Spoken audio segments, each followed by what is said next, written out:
Welcome to Love Lies Chronicles.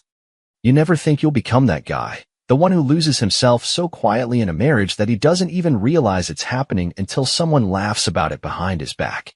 I didn't see it coming. Honestly, I thought we were good. Solid.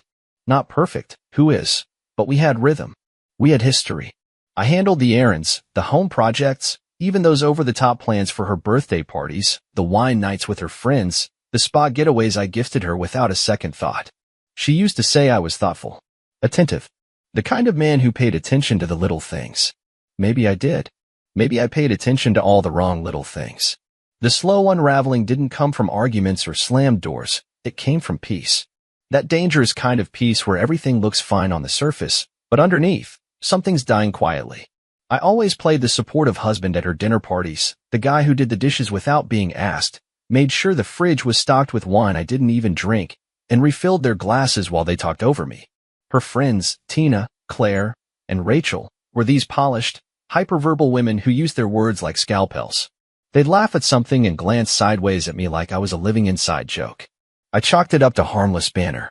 But lately, I'd started to notice little cuts that didn't feel accidental. The way she introduced me. This has been, he's sweet. Too sweet, sometimes. Or, don't mind him, he just likes to keep busy. Once, when Rachel asked how I was doing, my wife actually answered for me.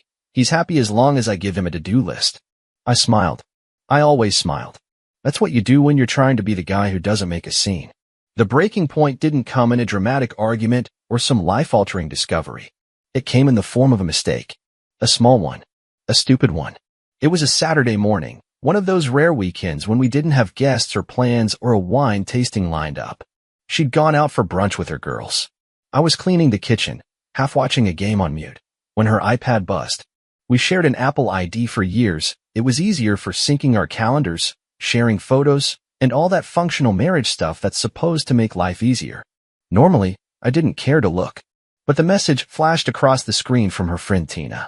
The preview line read, "OMG, still can't believe what you said last night about Ben face with years of joy, face with years of joy." I wasn't trying to snoop. I swear I wasn't. I tapped the message out of instinct more than intent. What I found hit like a shot to the chest.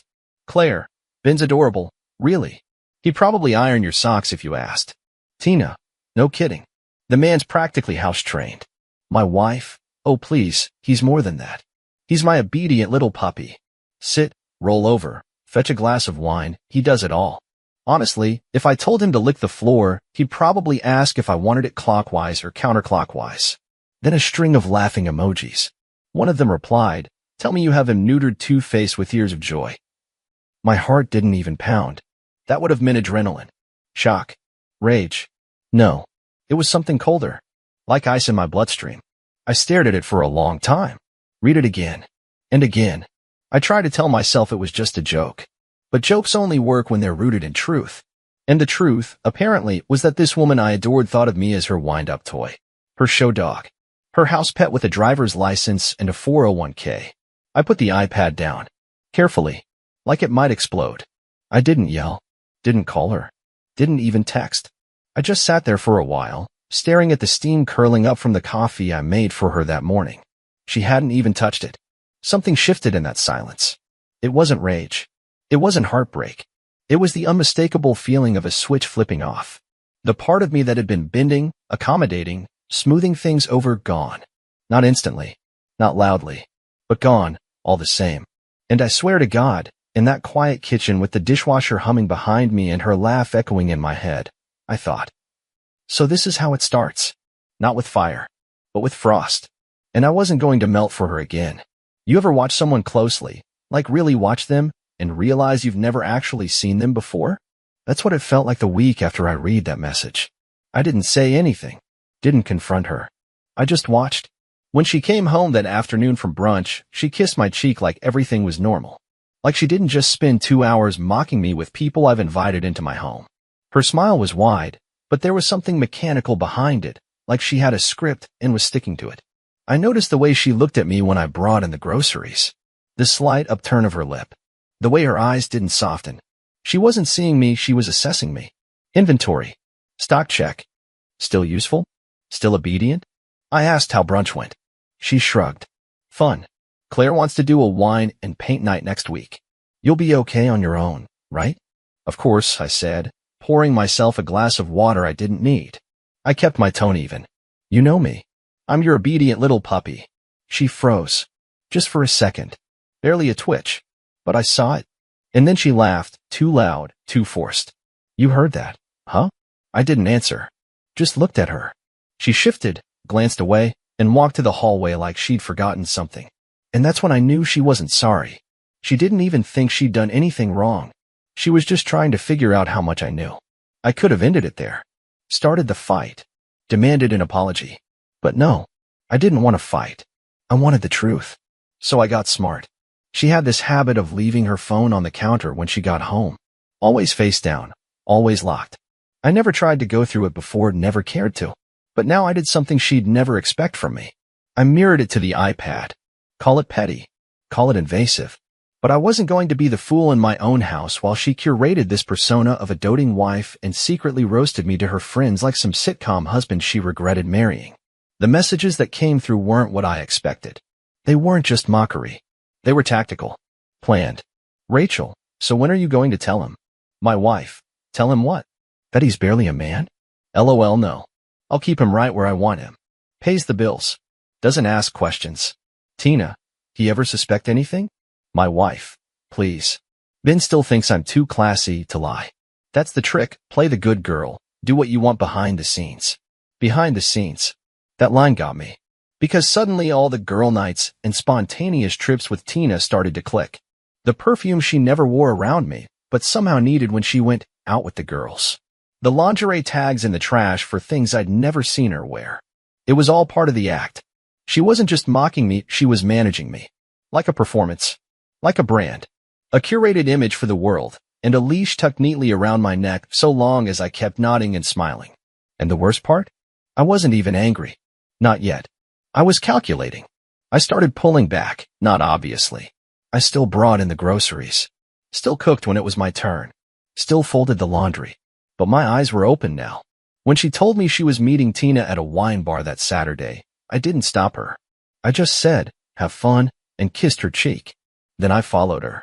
Not in some unhinged, trench coat and sunglasses way. I kept my distance. Parked a few spots back. Watched her walk into the bar with Tina, laughing like someone without a care in the world. And 20 minutes later, a guy showed up. Taller than me. Probably a few years younger. Designer shoes, tight shirt, expensive watch. He kissed her on the cheek like they'd done it 100 times. And there I was, sitting in my car, watching the woman who once cried during our wedding vows flirt and smile and pretend like I didn't exist. I didn't take pictures. I didn't storm in. I just watched. Because when someone thinks they're untouchable, that's when they're most vulnerable. And she had no idea I wasn't her puppy anymore. She thought I'd never have the spine to leave. Never have the nerve to fight back. That's what her friends believed. What she believed. But that's the thing about leashes. Eventually, the dog realizes he's bigger than the fence. It's strange how quiet the world gets when you stop pretending. I didn't tell her I saw them. I didn't mention the bar, or the way she leaned into him, fingers brushing his collar like it was casual. Like she'd done it before. I let her come home with that same careless smile, drop her purse on the couch, and call out, "Hey babe, sorry I'm late." Tina had a mini meltdown. Tina, huh? I just nodded, eyes on the TV. Everything okay? Yeah. You know how she gets after 2 glasses. She had no idea I'd been sitting 3 cars away, watching her lean into that man's chest like she belonged there. That night, I didn't touch her. She noticed. You're quiet, she said in bed, voice soft and sweet like old times. I didn't answer. Just lay there, breathing slowly, staring at the ceiling like it might give me the answer to how I ever mistook her for someone safe. By morning, I was different. Not bitter, just empty. Hollow in the places where love used to live. And I knew exactly what to do. I started disappearing. Not physically, emotionally. Subtly. The way someone might stop watering a plant but leave it by the window, pretending it's still being cared for. When she asked what I wanted for dinner, I said, whatever's easiest. When she asked if I wanted to join her for a movie night with her friends, I said, I've got some things to finish. When she tried to tease me into folding laundry by dangling it in front of me like a prize, I just took it from her, folded it silently, and left the room. It threw her off. That much I could see. She was used to energy. Engagement. Me chasing her laughter like a dog chasing a tossed tennis ball. But now I gave her nothing. She texted once while out shopping. Miss me yet? Face blowing kiss. I replied, take your time. The leash had snapped. She just hadn't noticed the slack yet. I poured that silence into something useful. I went back to an old project, an app I'd shelved 2 years ago when she said it was too risky to build something that probably wouldn't go anywhere. She said it nicely at the time, like she was protecting me from wasting my energy. But looking back now, I wonder if she just couldn't stand the idea of me building something that didn't orbit around her. I dug out my old files, reconnected with a developer buddy who owed me a favor, sketched out updates. Day by day, something came alive again, not anger, not revenge, purpose. And I wasn't hiding it, either. I left code sketches on the kitchen table, took calls with headphones off. When she asked what I was working on, I just said, something that feels like mine. She laughed. What, like a video game for divorced dads? No, I said, deadpan. Just something to help people stop feeling like they're living for everyone but themselves. That got her attention. The next few days, she tried harder. Wore the perfume I used to like. Asked if I wanted to go for dinner. I said I had work. She offered to help. I said I didn't need any. The shift in power was almost imperceptible, like air pressure dropping before a storm. Her smiles got tighter. Her questions more frequent. She started checking my phone when she thought I wasn't looking. Began texting me randomly during the day, little flirty messages, like someone trying to patch a boat that's already underwater. And then came the paranoia. It started with, you've been distant lately. Then, is there someone else? Finally, are you punishing me for something? I almost laughed at that last one. Not because it was funny, but because it was so rich coming from her. She was unraveling, bit by bit. Because for the first time, I wasn't playing the part. I wasn't her audience. I wasn't the background music in the movie of her life. I was the silence that made her uncomfortable. And in that silence, I was building something stronger than any argument I could have made. My own freedom. But I wasn't done yet. Not until she knew exactly what it felt like to watch someone slip away without a sound, without a warning. Just like I had to. There's a certain desperation people give off when they realize the center of attention has moved on without them. She started inviting me to everything again. Dinners with her friends, networking parties, even a last-minute wine and jazz night she knew I couldn't care less about. I accepted the invitation to that one, not because I wanted to go, but because I needed a stage. It was held at this rooftop bar she loved, dim lighting, expensive appetizers, live saxophone slicing through the air like a razor through silk. I wore a jacket she hadn't seen in years. Got a fresh cut. Didn't do it for her, though. I did it because I felt like myself again. She beamed when I walked in, the performance smile back in full swing. There he is, she said, loud enough for the table to hear. My better half. Or at least my more obedient one. Laughter followed. Half from politeness. Half from genuine amusement. But I didn't laugh. Just kissed her cheek and took the empty seat at the table. Her friends were all there, Tina, Rachel, Claire, the same trio from that chat thread that started it all. They looked surprised to see me. Uncomfortable, even. I could feel the awkward tension when I greeted them like I hadn't read every word they wrote about me. Ben, Tina said, smiling too tight. Glad you could make it. We've missed your quiet charm. Yeah, I said, sipping the drink already waiting for me. Funny. I've been catching up on all the things I missed lately. Fascinating stuff. She faltered, glanced at my wife. The conversation moved on, event planning, new clients, vacation rentals. I watched my wife from across the table, noting the way she kept checking my face after every joke, every tease. She was waiting for something. A crack. A reaction. A spark of the man she used to control with guilt and puppy dog eyes. She got nothing. Eventually, the table turned to relationships. Claire was talking about her ex and his emotional constipation.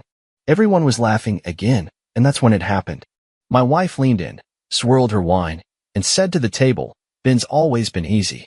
Sweet, predictable. My safe space. I always say he's like gravity, he just holds everything together while I float around. I looked at her. Not with anger. With something worse. Pity. Interesting analogy, I said, voice calm. Though I think we both know I stopped orbiting a long time ago. Silence. Just for a beat. Then Rachel tried to laugh it off. Oh, trouble in paradise. I leaned forward slightly, locking eyes with my wife. You ever wonder what happens when gravity lets go? She blinked. I stood up, smooth and measured. Took my glass with me. Well, I said to the table, You ladies enjoy the wine. I've got a better bottle waiting for me elsewhere. I left. Didn't slam the chair. Didn't look back. I walked out like a man who knew exactly what he was doing, and more importantly, what he wasn't doing anymore. Letting himself be a prop. Letting her use him for image control. Letting her pretend there was still something between us worth performing for. And the best part? She followed. Of course she followed. I got halfway to the elevator before I heard her voice behind me. Ben, what the hell was that? I turned slowly, letting the silence answer her. You embarrassed me, she hissed. No, I said. You did that when you forgot who you were married to and started performing for everyone else. She stepped closer, her voice dropping. If this is about those stupid texts. Stupid. I tilted my head. You mean the ones where you called me your train pet? The ones where you said manipulating me was easier than making toast? She paled. You weren't supposed to see those. No, I said, stepping into the elevator as the doors opened. I wasn't supposed to understand them. And just before the doors closed, I gave her the kindest smile I could muster. But I do now. Completely. I didn't go home that night. I didn't need to. I already knew where I was headed. And for the first time in years, it wasn't in circles around her. She called twice that night. Then 5 more times the next morning. I didn't answer. The texts that followed read like a roller coaster of tone. Can we talk? You overreacted. I was just joking. Why are you being dramatic? We're stronger than this. You're going to throw everything away over one night? And finally, you're not even man enough to face me. That one made me laugh. Not because it hurt, but because it proved she still didn't get it. It wasn't about one night. It wasn't about a joke or a text thread or even the guy at the bar. It was about everything that came before it. Every time she thought less of me. Every time she used my loyalty as a leash. Every time she mistook silence for weakness, devotion for submission. I didn't throw anything away. I walked out of a cage she built and called a home. 2 weeks went by before we spoke again, and even then it was only because she showed up unannounced. I was staying in a furnished loft I found through a friend. Temporary. Clean. Quiet. She stood outside my door in a long coat, hair done like she was going to dinner. You're really not going to talk to me? She asked, voice soft now, like it used to be when she wanted something.